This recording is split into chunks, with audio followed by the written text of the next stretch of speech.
안녕하세요, 여러분. 오늘은 최근 주가가 크게 움직이고 있는 광동제약 종목 코드 9290을 깊게 분석해 보겠습니다. 이번 영상은 왜 주가가 크게 올랐는지, 어떤 공시뉴스가 나왔는지, 사업가 재무 구조는 어떤지, 차트상 의미와 대응 전략은 무엇인지, 이 네 가지를 팩트 기반으로 하나씩 정리합니다. 그럼 시작할게요. 1. 지금 시장에서 가장 먼저 나온 재료 FDA 승인 뉴스. 2026년 2월 13일 여러 언론 전문지에서 광동제약이 국내 독점 판권을 보유한 노안치료제 유베지와 UVGGI가 미국 식품의약국 FDA로부터 승인을 받았다는 소식이 보도되었습니다. 핵심 요약. 유베지는 글로벌 제약사 텐포인트 테라퓨틱스가 개발한 신약 브리모콜비알 IMOCHOL로 알려진 후보물질 기반 FDA가 승인한 최초 이중성분 노안치료 저만제 800명 이상 임상 3상 데이터를 기반으로 승인됨. 이 소식이 2월 13일에 나왔고 그 직후 시장에서는 미국 허가 글로벌 매출 가능성 확대에 주목하는 흐름이 나왔습니다. 그리고 2월 19일 주가가 크게 오른 날에는 이 재료가 시장에서 상한가 재료로 거론되며 주가가 크게 움직였습니다. 2. 유배지 FDA 승인란 무엇인가? 광동제약이 이번에 주목받게 된 약은 바로 노암 PRESB와 EOPIA 저만제입니다. 이 제품은 카바콜시 ARBACHOL과 브리모니딘, 주석산염 BRIMONIDIN이 TARTRAT를 복합한 저만제로 FDA 승인을 받은 유일한 이중 성분입니다. 특징은 다음과 같습니다. 작용 기전 동공을 수축시켜 피놀 효과를 유도, 근거리 시력 개선 가능, 효과 지속성 1회 저만 시 최대 10시간 지속, 장점 1일 1회 저만의 편의성, ADA 승인 근거 BRIO III 임상 3상에서 통계적 근거리 시력 개선 데이터 확보. 이 부분이 시장에서 주가 재료로 해석된 핵심입니다. 하지만 중요한 것은 이 소식이 FDA 승인이라는 사실 자체이며 실제 매출이 반영되었는지는 아직 확인 단계라는 점입니다. 즉, 이 약이 지금 당장 큰 매출을 만들었다는 확정적 사업 성과는 아닙니다. 3. 광동제약의 사업 포트폴리오. 광동제약은 전통적인 제약회사입니다.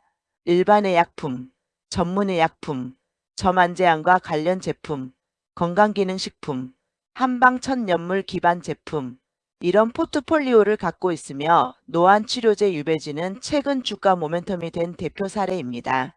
또한 과거에는 희귀질환 치료제 OCU400, 안과 질환 치료제 라인업 등 국내 독점권 계약으로 포트폴리오 확대를 시도해 왔다는 보도도 있습니다. 다시 말해 광동제약은 전통 제약 글로벌 라이선스 사업이라는 두 축을 갖고 있는 회사입니다. 4. 근래 공시 흐름 정리. 공시상으로도 중요한 흐름들이 있는데 대표적으로 다음과 같습니다. 자기 주식 처분 및 주식 소각 관련 공시.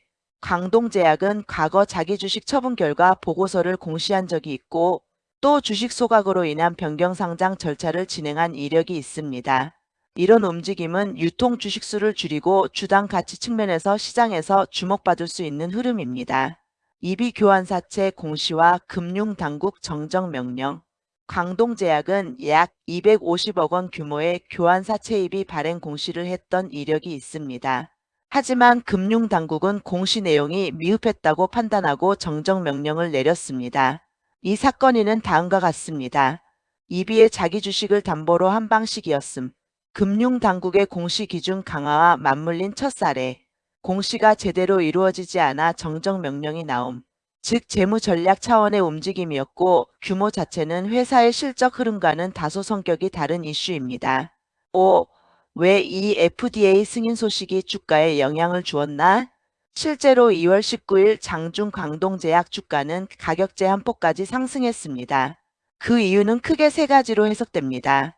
글로벌 매출 기대, FDA 승인 여부는 글로벌 시장 진입 가능성을 의미합니다. 미국 시장은 전 세계에서 가장 큰 제약 시장 중 하나이기 때문에 승인 자체가 향후 매출 확대의 잠재력 자료로 받아들여졌습니다.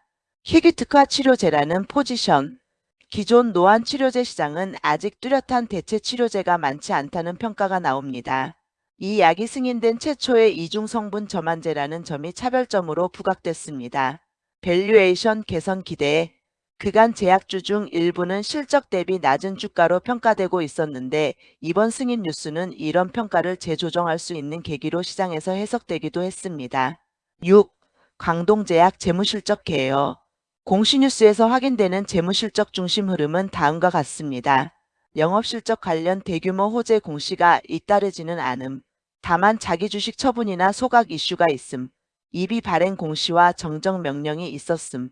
즉 전통적인 제약사 사업 기반을 갖고 있으면서도 글로벌 라이선스 승인 뉴스가 실적 기대감을 자극한 사례입니다. 실적 지표 자체는 아직 시장에 압도적으로 개선 뉴스가 나온 정도는 아닙니다. 즉 값상 가격 대비 기대감이 주가 움직임에 반영된 측면이 큽니다. 7. 기술적 흐름 차트 관점. 이제 기술적으로 왜 이 급등이 의미가 있는지 봅시다. 광동제약은 승인 뉴스 이후 거래량이 급증했고 주가가 제한폭까지 상승했습니다. 보통 이런 흐름은 다음을 의미합니다. 단기 투자자 자금이 빠르게 유입됨, 정보가 빠르게 가격에 반영된 사례, 이후에는 일정 기간 변동성 구간 진입 가능. 이때 체크해야 할 부분은 다음입니다. 상한가가 나온 직후의 거래량 유지 여부, 돌파 직전의 저점 지지 확인, 이동평균선의 정렬 여부, 이런 흐름 분석은 영상에서 봐야 하는 중요한 포인트입니다. 8. 경쟁 환경 및 시장 맥락. FDA 승인 사례는 단순히 광동제약 혼자만의 이슈는 아닙니다. 국내 다른 제약사들도 글로벌 승인 사례가 나오면서 시장 전체의 기대감이 살아나는 흐름이 있습니다. 하지만 중요한 것은 광동제약의 경우 국내에서 독점 판권을 보유하고 있는 제품의 승인이라는 점입니다. 즉 글로벌 소식과 국내 영업 허가가 함께 맞물리는 모멘텀 포인트라는 점입니다. 9. 대응 전략 단기 중기 장기. 이제 전략입니다. 단기 대응. 승인 뉴스로 인한 급등 이후 거래량 및 상한가 갭 여부 체크, 저점 지지 여부 확인, 급등 이후 리스크 관리, 중기 대응, 국내 허가 진행 상황, 상용화 일정, 미국 시장 공급 계약 상황, 이런 요소가 확인돼야 중기 방향성이 잡힙니다. 장기 대응, 글로벌 매출 실적 반영, 라이선스 확대 및 파트너십 확장 여부, 신규 파이프라인 발표, 이런 것들이 확인되면 장기 흐름으로 이어질 가능성이 높습니다. 10. 정리. 광동제약의 급등은 노안치료제 유배지의 미국 FDA 승인 뉴스가 주요 촉매로 작용했습니다. 이는 미국 시장 진입 가능성과 향후 글로벌 매출 확대 기대가 섞인 재료입니다. 공시 측면에서도 자기 주식 관련 이슈, 이비 공시 정정 이슈 등이 있었지만 주가 급등의 직접적 원인이라기보다는 경영 및 자금 전략 이슈로 해석됩니다. 결과적으로 이번 흐름은 글로벌 승인 뉴스의 반영, 주가 밸류에이션 재조정 기대, 기술적 단기 거래량 확대, 라는 세 가지 요소가 결합된 결과라고 볼 수 있습니다. 오늘 영상 정리 여기까지입니다.